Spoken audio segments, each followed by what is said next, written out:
Je voudrais à présent opiner sur le thème séparatisme, terrorisme, ingérence et instabilité politique en Afrique, sorti de ce terrible nexus fataliste. Afin de mieux cerner la problématique qui s'en dégage, en un premier temps, examinons ensemble les concepts de séparatisme, terrorisme et ingérence, puis nous aborderons la question de savoir s'il s'agit d'un inexorable enchaînement. Que comprendre du séparatisme?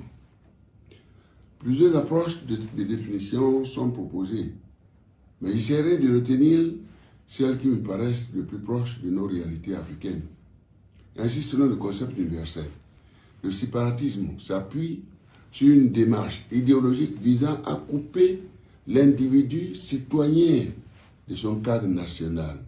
Il s'affirme contre la nation comme source d'identité collective en établissant des clôtures définitives entre les individus et les groupes. Il serait également une position politique visant à la séparation d'un groupe culturel, ethnique, tribal, religieux, racial, politique ou autre d'un groupe plus large. De ces approches, on pourrait résumer le séparatisme comme étant la volonté d'un sous-ensemble humain, culturel ou politique, de quitter un ensemble national auquel il a juste là appartenu. Que comprendre du terrorisme? Le terrorisme apparaît comme l'emploi de la terreur à des fins idéologiques, politiques ou religieuses. Les multiples définitions du terrorisme varient sur l'usage de la violence, les techniques utilisées, la nature du sujet, l'usage de la peur, le niveau d'organisation, l'idéologie, etc. Il implique l'intimidation ou la coercition de personnes ou de gouvernements par des menaces ou des actes de violence qui peuvent entraîner la mort, des blessures graves ou la prise d'otages. On pourrait donc résumer le terrorisme comme étant également l'opposition d'un groupe d'individus à un ensemble plus large en vue de les détruire par la pose d'actes criminels provoquant la peur, la mort, etc. Examinons la question de l'ingérence. On n'entend pas l'ingérence, mesdames et messieurs, en droit international. Le fait pour un État ou une organisation internationale d'intervenir dans les affaires intérieures d'un pays tiers sans son consentement. Une telle intervention va à l'encontre de la notion de pleine et entière souveraineté des États. Pour cette raison, la Charte des Nations Unies du 26 juin 1945 a posé le strict principe de non-ingérence dans les affaires intérieures de tout État indépendant, article 27. Plus tard, le droit d'ingérence ou le devoir d'ingérence humanitaire n'ont pu rien enlever à ce principe. Cependant, la réalité internationale et notamment les rapports de force entre les nations ont plus d'une fois infirmé ce principe sacro-saint.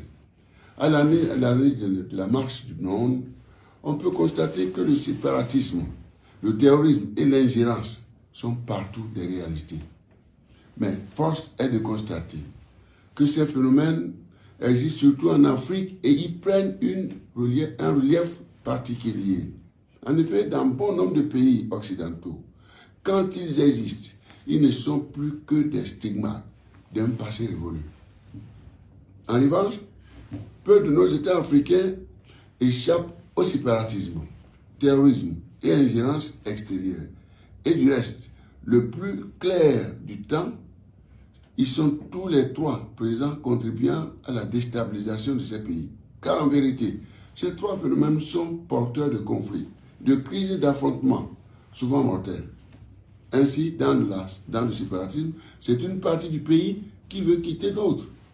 Dans le terrorisme, c'est encore une partie plus ou moins importante qui s'en prend à l'autre au moyen de la violence et des menaces. Les facteurs objectifs de déstabilisation que sont le séparatisme et le terrorisme se trouvent particulièrement aggravés par l'ingérence. En effet, l'histoire politique de l'Afrique indépendante est faite de déni de bonne gouvernance, de paix et d'inclusion à l'origine, de coups d'État institutionnels et militaires, d'étouffement de mouvements populaires de libération. Cette gouvernance est souvent soutenue par des puissances étrangères décidées à maintenir sous le joug nos pays afin de continuer à jouir des immenses richesses que recèle notre continent. C'est donc naturellement que séparatisme et terrorisme et ingérence induisent une instabilité politique chronique en Afrique.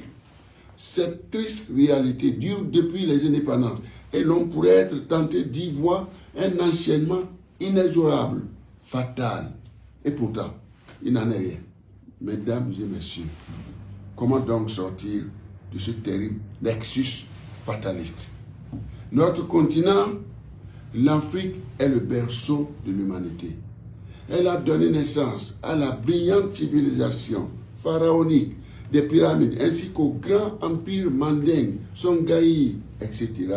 Le déclin de notre continent s'est amorcé depuis l'esclavage, la colonisation, et ce sont les combats des peuples d'Afrique qui ont conduit aux indépendances.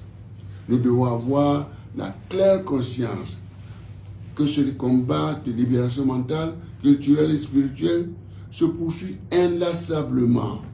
Notre continent est dans un processus de réappropriation de sa personnalité, de sa liberté et de sa capacité à renouer avec son développement historique brutalement interrompu par la colonisation.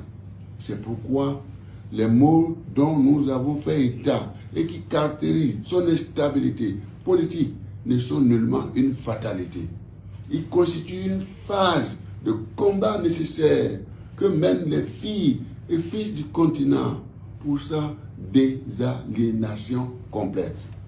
En outre, notre continent fait face à un ordre politique, économique et social mondial, dont l'objectif reste de l'assujettir et de le maintenir dans la pauvreté au moyen d'institutions financières et politiques mises en place depuis la fin de la Seconde Guerre mondiale. Ce sont ces institutions nées au sortir de la Seconde Guerre mondiale qui organisent la gouvernance mondiale. Vous le savez bien, celle-ci a ainsi un ordre mondial foncièrement injuste qui consacre la suprématie des pays vainqueurs de la Seconde Guerre mondiale. Ces pays ont une position dominante au Conseil de sécurité des Nations Unies, avec leur droit de veto dans les institutions chargées de paix et de sécurité dans le monde. Par cette position dominante, ces puissances dirigent le monde auquel ils imposent un système économique leur permettant de drainer les richesses de la majorité des pays en leur faveur. Aussi est-il impératif de réformer cette gouvernance mondiale en procédant à la démocratisation du Conseil de sécurité et de ses mécanismes des droits de veto. L'Afrique, principale victime de l'ordre mondial qui prévaut aujourd'hui, doit devenir également le principal artisan de cette réforme. Dans une synergie d'action, elle devra mobiliser tous les pays de l'Assemblée générale des Nations unies et conduire courageusement et avec intelligence cette action d'envergure, sans aucun doute salvatrice de l'humanité.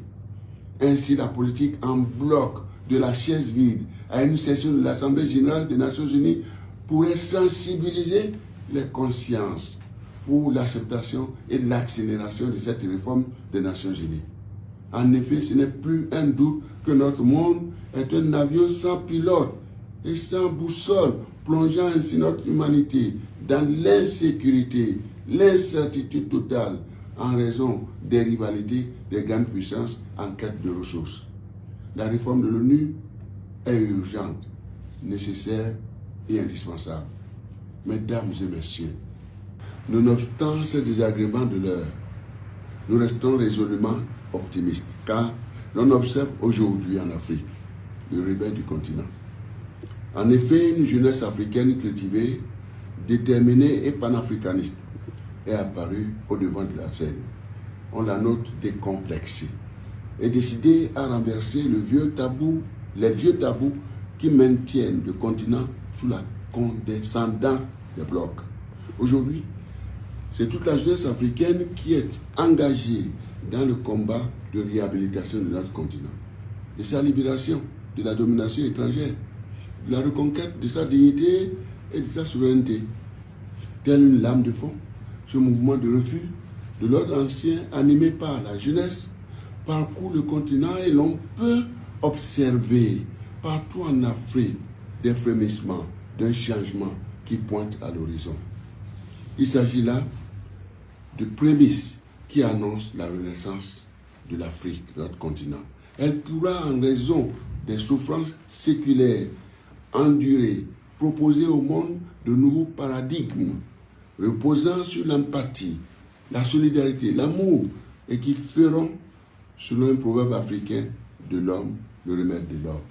Dans le complexe politique actuel, la jeunesse africaine, par son dynamisme, son niveau exceptionnel d'éducation, son engagement et sa détermination, constitue l'espoir du continent. Elle rejette partout l'ordre ancien aliénant, exploiteur et liberticide.